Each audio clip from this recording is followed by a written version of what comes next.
Sa gitna ng pistang umiindak ang buwan sa kalangitan, humahalo ang mga bituin sa ingay ng tawanan.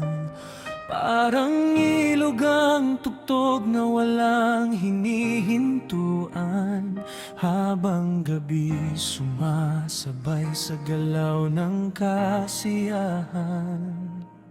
May munting parolang tahimik na nagbabantay sa gilid ng daan na puno ng mga taglay. Doon may ibong palabiro na lumapit ng sablay.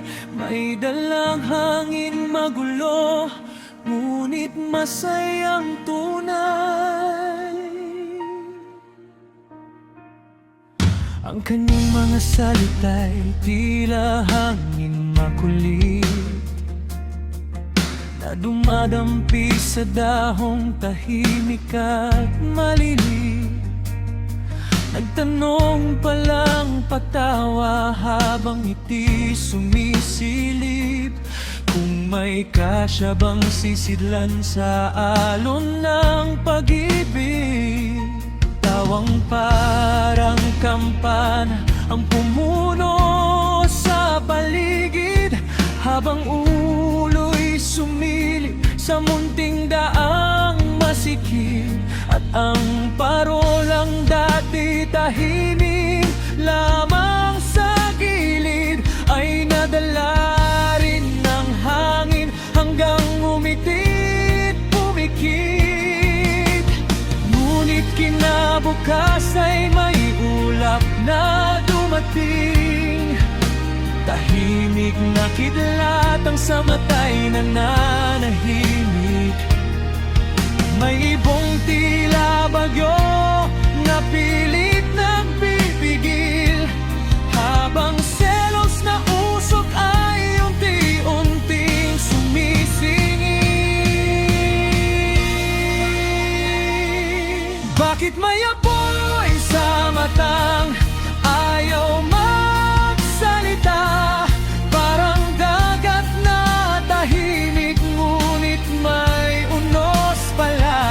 Sa bawat iwas tingin ay may lihim na nadarama, na parang buwan at ulap na di magkatugma. At ang pusong sanay sa hangin walang kasama ay biglang nakadama ng init na kakaiba. Ngunit tanong ay nanatili sa isip na balisa, kung totoo bang damdamin o biro lang ng tadhana.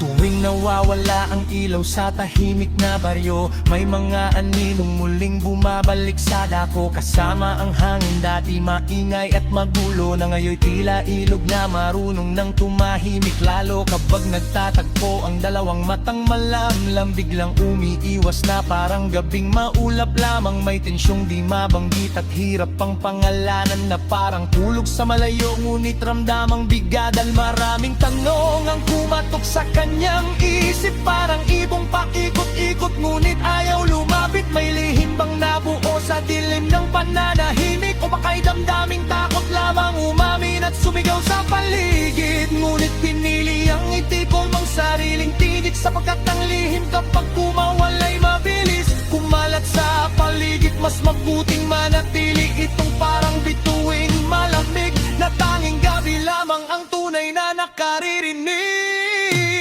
Kaya hinayaan na lamang niyang agos ay dumaan, parang ilog na marunong magtago ng nararamdaman, habang ang isang anino'y malayang pumapasok sa tahanan, na tila baroon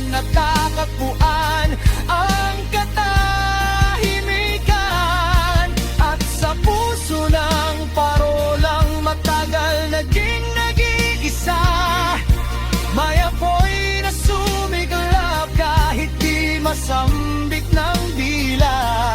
Ngunit hanggang gabi na lang